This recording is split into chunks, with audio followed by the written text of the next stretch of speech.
Père Pio. Ce nom résonne avec une force particulière dans le cœur de ceux qui cherchent la lumière. Il a croisé le regard d'une femme à San Giovanni Rotondo et il a prononcé 5 mots qui l'ont fait s'évanouir, là, instantanément, dans le confessionnal. Il venait de révéler ce qu'elle cachait, même à elle-même. Elle subissait une épreuve spirituelle depuis des années et elle l'ignorait. Et si vous étiez dans la même situation, à cet instant précis, ce que je vais vous dévoiler dans les prochaines minutes, ce sont les 5 signes que le Père Pio identifiait instantanément chez les âmes qui venaient à lui. Des signes que le Vatican a documentés dans plus de 3000 témoignages. Des signes que l'Église moderne évoque rarement, et des signes qui, selon le Père Pio lui-même, touchent plus de 70% des catholiques qui assistent régulièrement à la messe. Oui, vous avez bien entendu, 70%.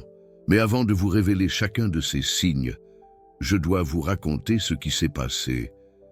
Cet après-midi de 1953, lorsqu'un groupe de cardinaux est arrivé secrètement à San Giovanni Rotondo pour enquêter sur les méthodes de discernement du Père Pio, ce qu'ils ont découvert a complètement changé la façon dont l'Église appréhende les afflictions démoniaques. Avez-vous le sentiment que quelque chose ne va pas dans votre vie spirituelle, sans parvenir à identifier quoi? Vous priez, vous allez à la messe, vous essayez de faire tout ce qu'il faut, mais il semble qu'il existe une barrière invisible. Entre vous et Dieu, vous vous réveillez au milieu de la nuit, sans raison apparente, surtout entre 3 et 4 heures du matin. Vous vous sentez constamment épuisé, même après une bonne nuit de sommeil. Des pensées étranges envahissent votre esprit pendant la prière. Si vous avez répondu oui à l'une de ces questions, ce que je vais vous révéler maintenant pourrait absolument tout expliquer. Le Père Pio a passé plus de 50 ans dans le confessionnal, plus de 50 ans à regarder directement dans l'âme des gens, plus de 50 ans à identifier des schémas qu'aucun autre prêtre dans l'histoire n'a su voir avec autant de clarté. Et il a laissé un héritage que peu connaissent. Les 5 signes qu'il a identifiés ne sont pas des théories, ce sont des faits documentés, témoignés par des milliers de personnes, confirmés par l'Église et ignorés par la majorité des catholiques modernes. L'enquête de 1953 a débuté parce que le Vatican a reçu des rapports préoccupants. Le Père Pio refusait l'absolution à des personnes apparemment dévotes, des personnes qui allaient à la messe tous les jours, des personnes qui récitaient le chapelet complet, des personnes qui, aux yeux de n'importe quel autre prêtre, étaient des exemples de foi. Mais le Père Pio voyait quelque chose que les autres ne voyaient pas. Les cardinaux sont arrivés en secret. Ils ne voulaient pas que la population soit au courant de l'enquête. Ils ne voulaient pas créer de scandale. Le plan était simple, observer le Père Pio pendant 1 semaine, et documenter ses méthodes. Ce qu'ils n'attendaient pas, c'est que le Père Pio soit déjà au courant de leur arrivée. Lorsque le cardinal Ottaviani, qui dirigeait la délégation, est entré dans la sacristie, le Père Pio l'a regardé et a dit « Éminence, vous êtes arrivé 3 jours plus tôt que prévu initialement. Le démon a tenté de vous retarder, avec cette douleur au genou, mais la Sainte Vierge est intervenue. » Le cardinal est resté silencieux. Personne ne savait qu'il avait modifié la date de son voyage. Personne ne connaissait la douleur qui l'avait tourmenté, la nuit précédant son départ. Une douleur qui avait disparu mystérieusement.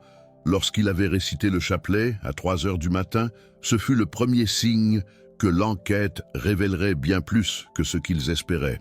Pendant les 7 jours suivants, les cardinaux ont observé le Père Pio, confessé plus de 400 personnes, et ce qu'ils ont vu défiait toute explication naturelle. Le Père Pio identifiait, en quelques secondes, si la personne était ou non sous influence démoniaque. Il n'avait pas besoin d'entendre toute la confession. Il le savait, simplement. Et encore plus troublant, il expliquait exactement quand et comment l'épreuve avait commencé.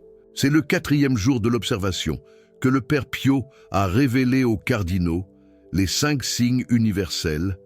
Il a dit Éminence, le démon est prévisible. Il utilise les mêmes stratégies depuis des milliers d'années. Et il laisse toujours les mêmes traces. Si vous enseignez aux fidèles à reconnaître ces traces, la moitié des afflictions perdront immédiatement leur pouvoir. Le premier signe que le Père Pio identifiait était le plus subtil de tous, et de ce fait même le plus dangereux. Il l'appelait la brume de l'indifférence.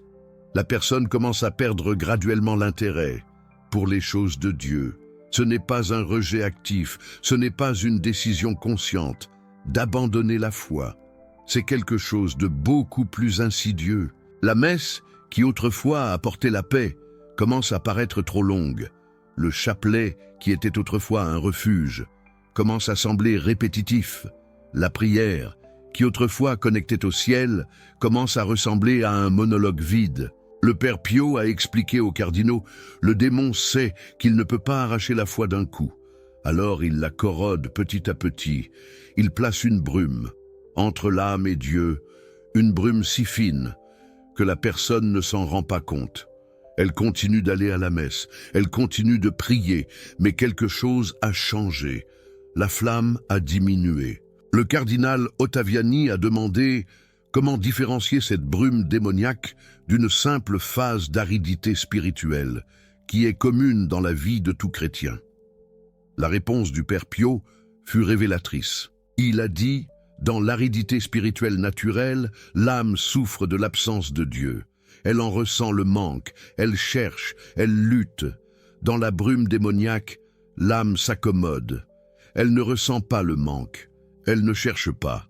Elle accepte la médiocrité spirituelle comme normale. Cette distinction est fondamentale. Si vous lisez ceci et que vous reconnaissez que votre vie de prière s'est refroidie, posez-vous une question honnête. Ressentez-vous le manque de la ferveur que vous aviez auparavant? Êtes-vous mal à l'aise avec la situation actuelle? Ou avez-vous simplement accepté que c'est ainsi? La réponse à cette question peut révéler si vous êtes dans une aridité naturelle ou sous le premier signe d'une épreuve spirituelle. Le Père Pio a raconté aux cardinaux l'histoire d'une religieuse venue se confesser à lui en 1947. Elle était considérée comme l'une des religieuses les plus exemplaires du couvent. Elle ne manquait jamais les prières, elle ne se plaignait jamais, elle ne causait jamais de problème. Les autres religieuses la voyaient comme un modèle de vertu. Mais lorsqu'elle s'est agenouillée dans le confessionnal, le Père Pio a dit « Ma fille, depuis combien de temps n'aimez-vous plus véritablement Dieu ?» La religieuse s'est mise à pleurer.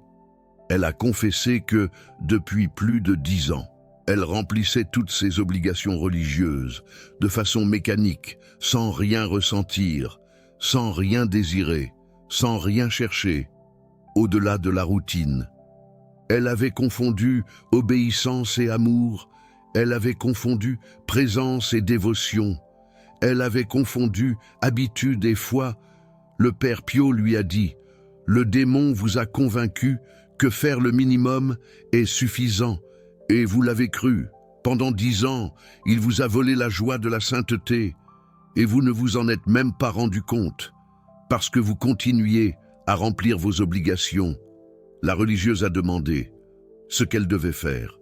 Le Père Pio a répondu « Commencez aujourd'hui à demander à Dieu de rallumer le feu dans votre cœur. Ne demandez rien d'autre, ne demandez pas de grâce, ne demandez pas de miracle, demandez seulement ceci, Seigneur, faites-moi désirer, vous aimer à nouveau. » La religieuse a suivi le conseil. 3 mois plus tard, elle est revenue à San Giovanni Rotondo.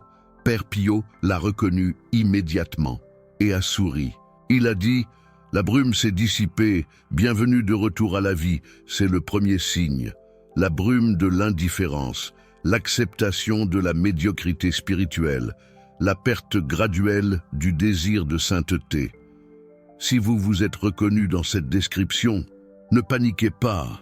Père Pio disait toujours que reconnaître l'épreuve spirituelle, c'est la moitié de la victoire. L'autre moitié vient de l'action.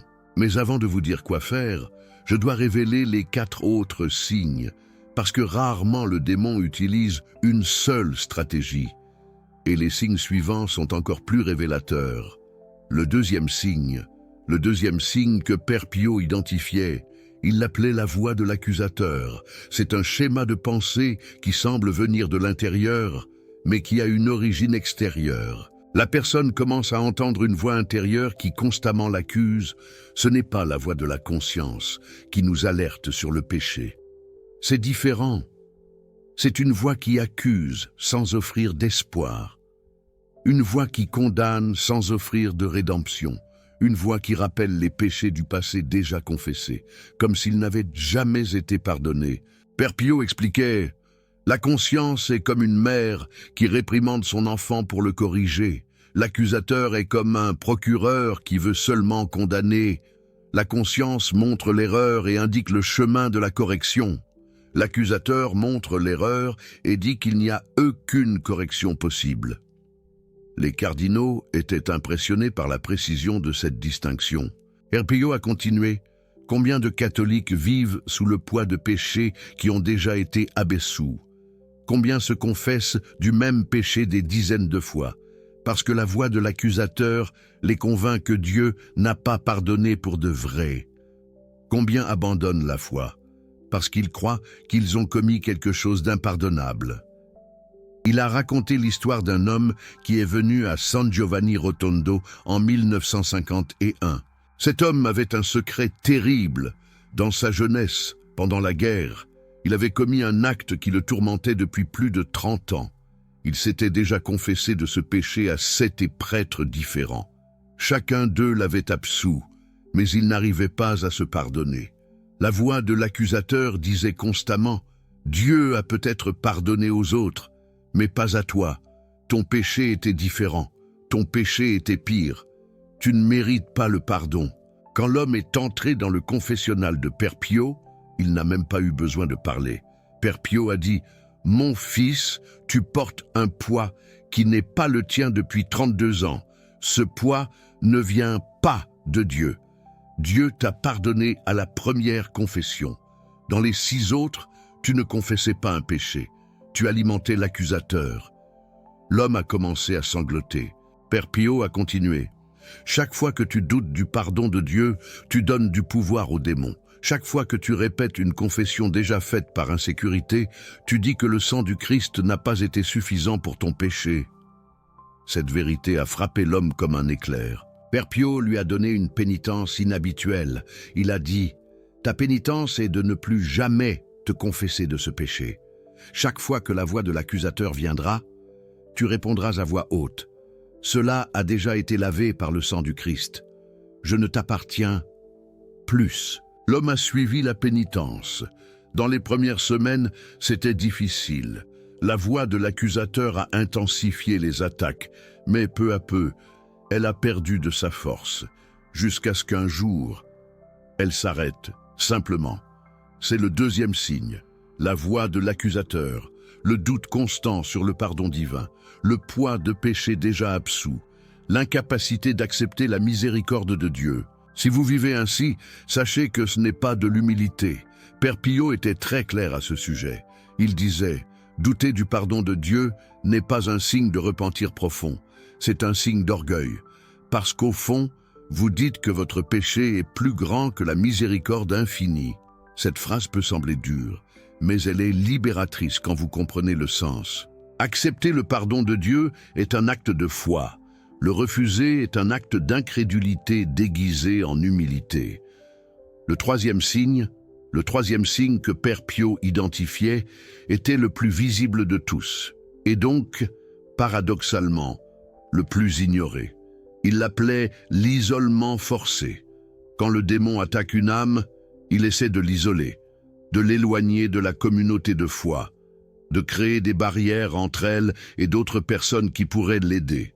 Père Pio expliquait « Le démon sait qu'une brebis séparée du troupeau est une proie facile. Alors, il travaille pour créer la division. Il utilise les rancunes, les offenses, l'orgueil blessé.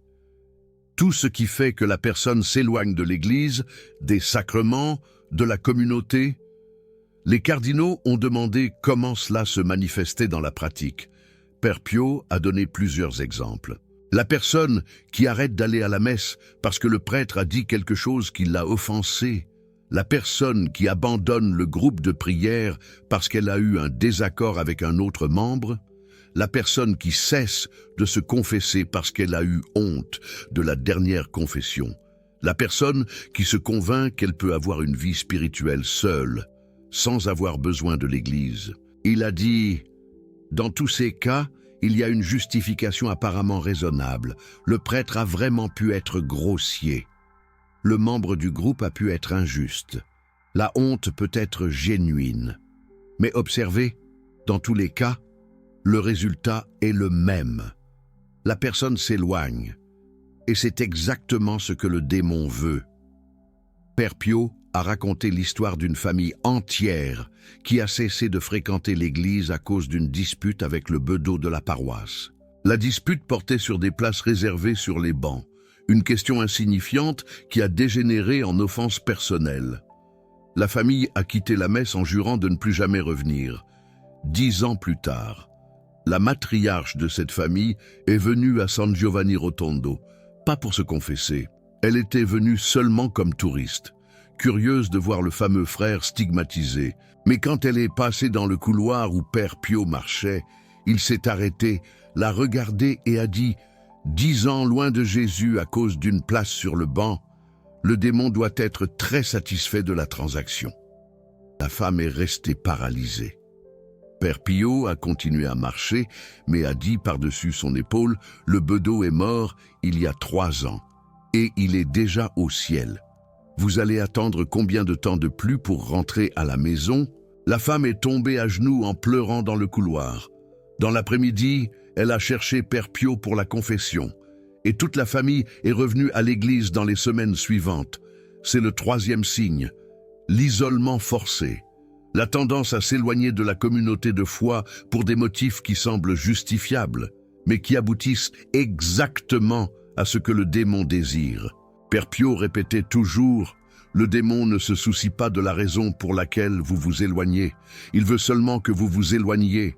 S'il a besoin d'utiliser une offense réelle, il l'utilise.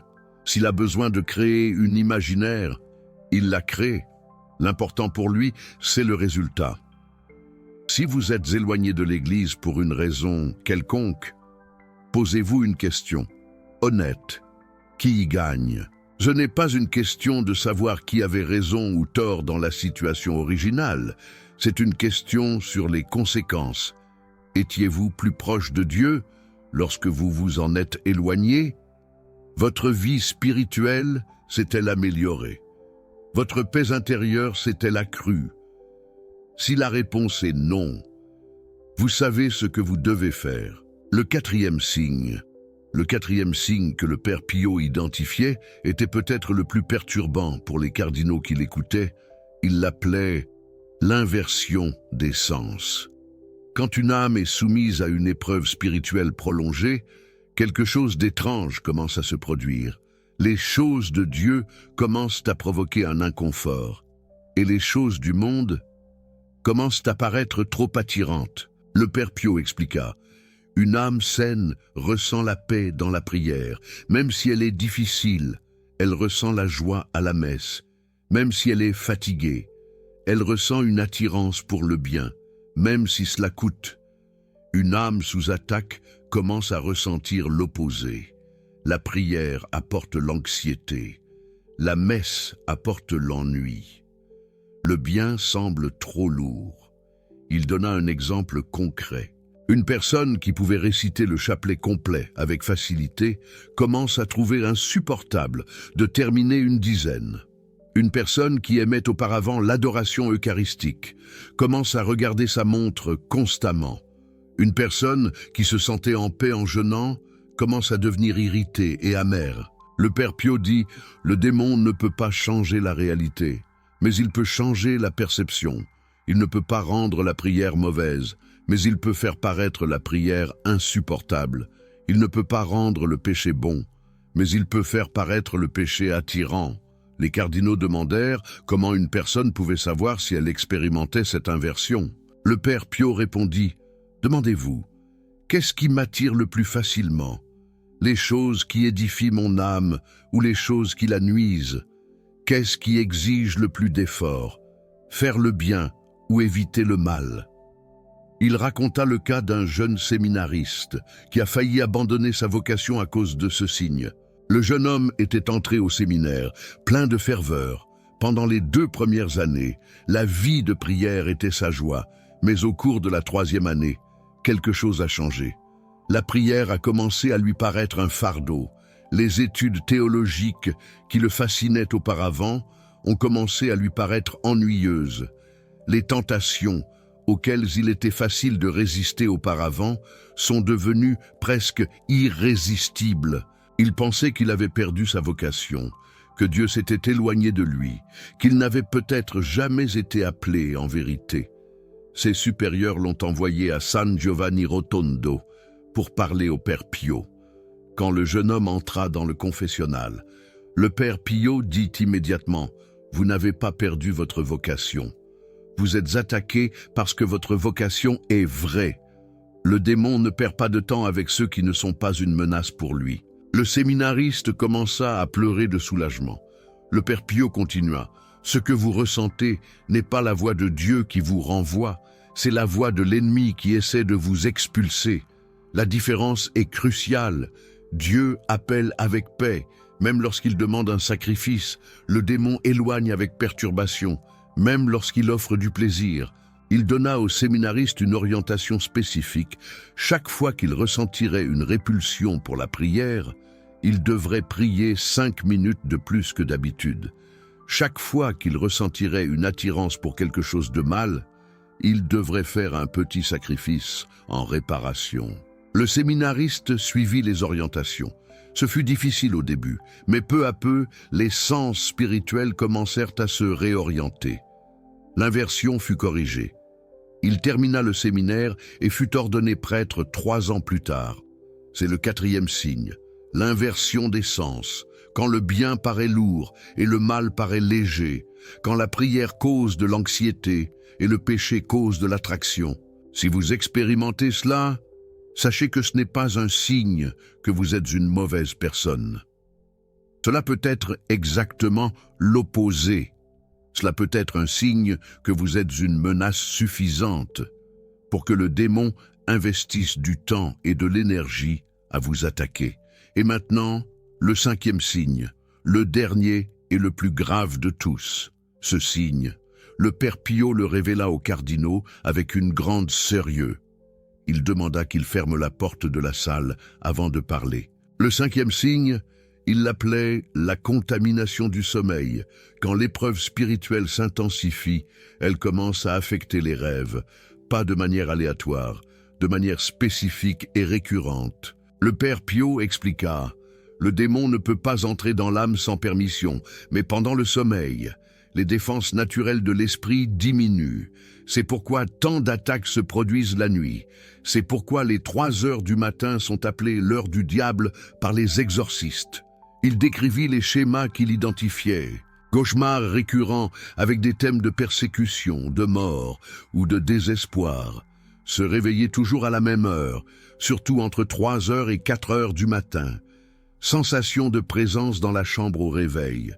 Paralysie du sommeil avec des visions perturbantes. Rêves avec des personnes connues, faisant des choses qui contredisent complètement leur caractère. Le Père Pio dit « Tout cauchemar n'est pas une affliction démoniaque, mais quand les schémas se répètent, quand les horaires sont toujours les mêmes, quand la personne se réveille épuisée même ayant dormi, quand les rêves commencent à affecter le comportement pendant la journée, alors il faut faire attention. » Les cardinaux demandèrent pourquoi le démon choisissait cette méthode.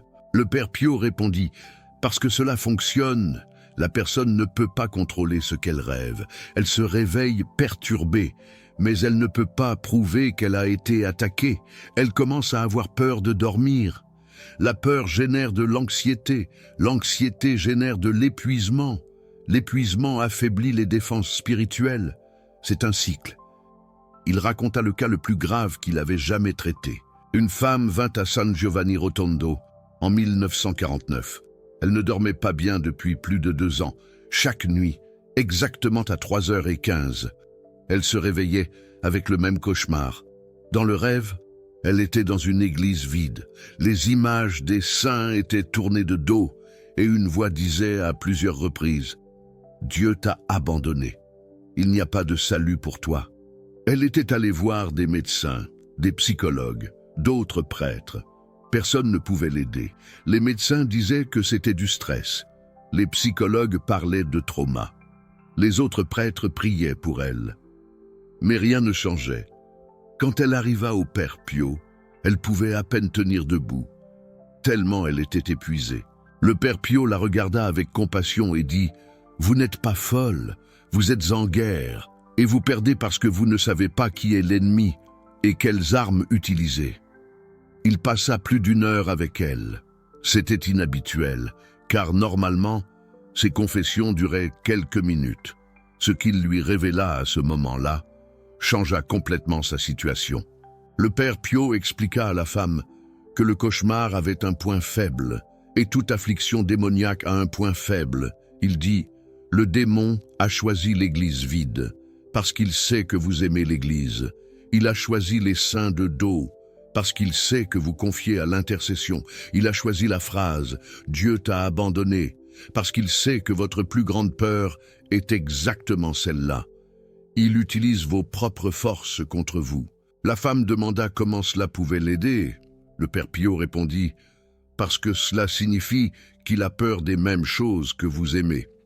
S'il n'avait pas peur de l'Église, pourquoi vous attaquerait-il avec des images d'Église? S'il n'avait pas peur des saints, pourquoi les mettrait-il dos au mur? S'il ne savait pas que Dieu ne t'abandonne jamais, pourquoi répéterait-il ce mensonge si souvent? » Cette révélation a complètement changé la perspective de la femme. Le Père Pio lui a alors donné des instructions spécifiques. Première instruction, avant de dormir, faire le signe de croix avec de l'eau bénite sur chaque porte et fenêtre de la chambre. Deuxième instruction, placer une image de la Sainte Vierge face au lit, avec une bougie bénite allumée à côté. Troisième instruction, réciter 3 Ave Maria, en demandant spécifiquement protection pendant le sommeil. Quatrième instruction, si vous vous réveillez avec le cauchemar, ne paniquez pas, récitez immédiatement à voix haute « Saint du ciel, tournez-vous vers moi, Jésus, vous êtes ici, je ne suis pas abandonné. » La femme a suivi chaque instruction, exactement comme le Père Pio l'avait indiqué. La première nuit, le cauchemar est venu à 3h15, comme toujours. Mais quand elle a récité la prière que le Père Pio lui avait enseignée, quelque chose de différent s'est produit. Dans le rêve, les saints ont commencé à se tourner, pas tous en même temps, un par un, et l'église a commencé à s'illuminer. Elle s'est réveillée en pleurant, mais pas de peur, de soulagement. La deuxième nuit, le cauchemar est venu plus faible. L'église n'était plus complètement vide. Il y avait une lumière faible venant de l'autel. La troisième nuit, elle a dormi toute la nuit, sans cauchemar. En 1 semaine, les 2 années de torture étaient terminées. Quand elle est retournée à San Giovanni Rotondo pour remercier, le Père Pio a dit quelque chose qu'elle n'a jamais oublié. Le démon est persistant, mais couard. Il attaque là où il semble fort, mais il fuit quand il rencontre une résistance véritable. Vous n'avez pas vaincu parce que vous êtes plus fort que lui. Vous avez vaincu parce que vous avez accepté la force qui vient du ciel. C'est le 5e signe, la contamination du sommeil, les cauchemars récurrents, les réveils toujours à la même heure, l'épuisement qu'aucun sommeil ne résout. Si vous traversez cela, il existe de l'espoir. Le Père Pio a vu des milliers de personnes être libérées de ce type d'épreuve. Mais la libération requiert de l'action, requiert les sacrements, requiert une prière constante et requiert le courage de résister. Maintenant que vous connaissez les 5 signes, je dois vous raconter quelque chose que les cardinaux ont découvert le dernier jour de l'enquête. Quelque chose qui a complètement changé la façon dont ils comprenaient le ministère du Père Pio. Le 7e jour, les cardinaux ont demandé à voir les registres des confessions, pas le contenu, qui est confidentiel, mais les statistiques, Combien de personnes le Père Pio recevait? Combien recevaient une absolution immédiate? Combien étaient orientés vers une préparation supplémentaire? Les chiffres les ont choqués. Sur 100 personnes qui se confessaient au Père Pio, environ 70 présentaient au moins un des 5 signes d'épreuve spirituelle. 70%. Le cardinal Ottaviani a demandé « Mais mon père, ce sont des personnes qui viennent à la confession, ce sont des personnes de foi. Comment tant de personnes peuvent-elles être sous l'affliction ?» La réponse du Père Pio a été dévastatrice. Il a dit « Éminence, le démon n'attaque pas ceux qui sont déjà siens. Il attaque ceux qui appartiennent à Dieu. Plus une âme recherche la sainteté, plus elle devient une cible. Les 70% que je mentionne ne sont pas des pécheurs relapses. Ce sont des âmes qui essaient de bien vivre, et c'est exactement pour cela qu'elles sont attaquées. Les cardinaux sont restés en silence, en traitant cette information. Le Père Pio a continué. Le problème, c'est que l'Église moderne a cessé d'enseigner sur l'ennemi. Nous avons arrêté de parler du démon comme si, en l'ignorant, il cessait d'exister, mais il n'a pas cessé. Il a seulement passé à agir sans être reconnu. Et cela est beaucoup plus dangereux. Cette observation du Père Pio, faite en 1953, semble encore plus pertinente aujourd'hui. Combien d'homélies avez-vous déjà entendues sur la réalité du démon et des épreuves spirituelles? Combien de prêtres parlent ouvertement du discernement des esprits? Combien de catholiques savent identifier s'ils sont attaqués? Le Père Pio craignait exactement cela. Il a prédit qu'il arriverait un temps où l'Église serait tellement focalisée sur être acceptée par le monde, qu'elle oublierait de protéger ses enfants de l'ennemi invisible. Mais il a aussi laissé de l'espoir. Il a dit aux cardinaux, « Marie n'abandonne jamais ses enfants. Même quand l'Église officielle semble distraite, la Mère Céleste continue de veiller. C'est pourquoi le chapelet est l'arme. C'est pourquoi la consécration mariale est un bouclier. C'est pourquoi ceux qui se donnent complètement à la Sainte Vierge sont rarement dominés par l'ennemi. C'est peut-être le message le plus important que je puisse transmettre aujourd'hui. Vous pouvez être sous une épreuve spirituelle. Les signes peuvent être présents dans votre vie, mais vous n'êtes pas seul et vous n'êtes pas sans défense. Le Père Pio a passé 50 ans à enseigner comment résister, et ce qu'il a enseigné est disponible pour vous maintenant. Laissez-moi vous parler d'une protection spécifique que le Père Pio recommandait pour ceux qui subissaient des épreuves spirituelles. Il l'appelait le bouclier triple. Premier élément, la confession fréquente. Le Père Pio recommandait la confession au moins tous les 15 jours pour ceux qui subissaient des épreuves. Il disait « Chaque confession sincère affaiblit la domination de l'ennemi. Chaque absolution est comme renforcer les murailles d'un château. » Deuxième élément, l'Eucharistie. Le Père Pio était emphatique. Jésus sacramenté est la plus grande terreur du démon. C'est pourquoi il fait tout pour empêcher les gens de communier dignement, ou les éloigne de la messe, ou les fait communier en péché mortel. N'importe laquelle des deux options sert ses desseins. Troisième élément, le chapelet quotidien. Le Père Pio a dit des centaines de fois que le chapelet était son arme principale. Pas un chapelet mécanique, récité à la hâte pour remplir une obligation, mais un chapelet médité, récité avec le cœur, offert spécifiquement pour sa propre protection et pour la conversion des pécheurs. Ce bouclier triple, confession, Eucharistie et chapelet, était ce que le Père Pio recommandait à toute personne qui identifiait les signes d'épreuve dans sa vie. Il disait « Il n'existe aucune affliction démoniaque qui résiste à ces 3 éléments pratiqués avec constance et foi. Le problème, c'est que la plupart des gens veulent une solution rapide, veulent une prière miraculeuse qui résolve tout d'un coup. Mais la vie spirituelle ne fonctionne pas ainsi. C'est une guerre de résistance, et la résistance requiert une discipline quotidienne. Maintenant, avant de terminer, je dois vous demander quelque chose. Si ce contenu vous a touché d'une manière ou d'une autre, si vous vous êtes reconnu dans l'un des 5 signes, si vous avez senti que le Père Pio vous parlait directement à travers ces mots, alors vous comprenez la valeur de ce que vous venez de recevoir. Ce type d'enseignement sur le discernement spirituel a pratiquement disparu de la catéchèse moderne. Les gens souffrent pendant des années sous des afflictions qui pourraient être identifiées et combattues, simplement parce que personne ne les enseigne. Le bouton Super Thanks qui apparaît là en bas n'est pas seulement une façon de soutenir financièrement ce travail. C'est une façon de dire « ces vérités doivent continuer à être révélées ». C'est une façon de participer à la mission de porter la lumière dans un temps de ténèbres spirituelles. Le Père Pio disait que ceux qui aident à répandre la vérité spirituelle sont comme des soldats dans la bataille pour le salut des âmes. Vous pouvez devenir l'un de ces soldats maintenant. Chaque contribution la permet à davantage de personnes de recevoir cet enseignement. Chaque soutien garantit que l'héritage du Père Pio continue de vivre et reste accessible à ceux qui en ont besoin. Si vous sentez au fond de votre cœur que c'est important, faites confiance à ce sentiment, c'est ainsi que le Saint-Esprit parle.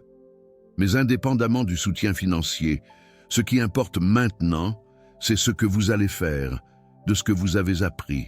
Laissez-moi vous donner un plan pratique. Ce soir, avant de dormir, faites un examen de conscience honnête. Prenez un papier et notez lequel des 5 signes vous avez identifié dans votre vie. Premier signe, la brume de l'indifférence. Avez-vous perdu la ferveur spirituelle que vous aviez avant? Deuxième signe, la voix de l'accusateur. Portez-vous le poids de péchés déjà confessés? Troisième signe, l'isolement forcé. Vous êtes-vous éloigné de l'Église ou de la communauté pour une raison quelconque? Quatrième signe, l'inversion des sens. Le bien vous semble-t-il lourd et le mal attirant? Cinquième signe, la contamination du sommeil. Cauchemar récurrent ou réveil, toujours à la même heure. Soyez honnête envers vous-même. Ne minimisez pas, ne justifiez pas. Identifiez simplement. Après avoir identifié, prenez 3 engagements. Premier engagement, prendre rendez-vous pour une confession. Cette semaine, n'attendez pas. Plus le temps passe, plus ce sera difficile. Deuxième engagement, récitez le chapelet complet. Au moins une fois dans les 7 prochains jours. Si vous récitez déjà le chapelet quotidiennement, offrez un chapelet spécifiquement pour votre libération de toute épreuve spirituelle. Troisième engagement, visitez Jésus dans l'Eucharistie. Cela peut être à la messe dominicale ou lors d'une adoration pendant la semaine. Mais allez-y, restez au moins 15 minutes en silence devant le Saint-Sacrement. Ces 3 engagements simples sont le début de la réponse aux afflictions démoniaques que vous pourriez subir. Le Père Pio disait toujours « Dieu n'attend pas la perfection pour nous aider, il attend seulement que nous fassions le premier pas. Le reste, il le fait. Faites ce premier pas, aujourd'hui. Et avant de partir, je dois vous poser une question qui aidera à la fois vous et les autres personnes qui regardent. Parmi les 5 signes que j'ai révélés aujourd'hui, lequel avez-vous reconnu dans votre propre vie? Écrivez dans les commentaires uniquement le numéro 1, 2, 3, 4 ou 5. Si vous en avez identifié plus d'un, écrivez-les tous. Cette information est importante pour 2 raisons. Premièrement, parce que verbaliser ce que vous avez découvert fait partie du processus de libération. Le Père Pio disait que le démon déteste être exposé. Lorsque vous admettez que vous êtes sous affliction, vous avez déjà commencé à résister. Deuxièmement, parce que les commentaires aident les autres personnes à réaliser qu'elles ne sont pas seules. Quand quelqu'un lit que d'autres personnes ont identifié le même signe, cela apporte le courage d'agir. Alors commentez maintenant. Lequel des 5 signes avez-vous identifié? Si vous n'êtes pas encore sûr, regardez cette vidéo de nouveau. Faites attention aux descriptions. Comparez avec votre propre expérience. La clarté viendra Et souvenez-vous des paroles du Père Pio. Le démon est comme un chien enchaîné. Il aboie, menace, semble terrible, mais il ne peut mordre que ceux qui s'approchent de trop près. Gardez vos distances, gardez les sacrements, gardez la prière, et il ne pourra pas vous atteindre. Vous n'êtes pas seul dans cette bataille. L'Église militante est à vos côtés, l'Église triomphante intercède pour vous, et l'Église souffrante au purgatoire a besoin de vos prières, autant que vous avez besoin des siennes. Que la Sainte Vierge du Rosaire vous couvre de son manteau de protection, que Saint Michel Archange vous défende au combat, et que le Père Pio du ciel, où il est certainement, continue de guider les âmes, comme la vôtre, loin des griffes de l'ennemi. Priez, espérez, et ne vous inquiétez pas. L'inquiétude est inutile. Dieu est miséricordieux et entendra votre prière. C'était le message que le Père Pio a le plus répété de son vivant. Et c'est le message que je vous laisse maintenant. Priez, espérez, ne vous inquiétez pas. Dieu est aux commandes, même quand il semble qu'il ne l'est pas, spécialement quand il semble qu'il ne l'est pas. Maintenant, allez-y, faites votre part et laissez Dieu faire la sienne. La paix du Christ soit avec vous et la protection de Marie vous accompagne toujours.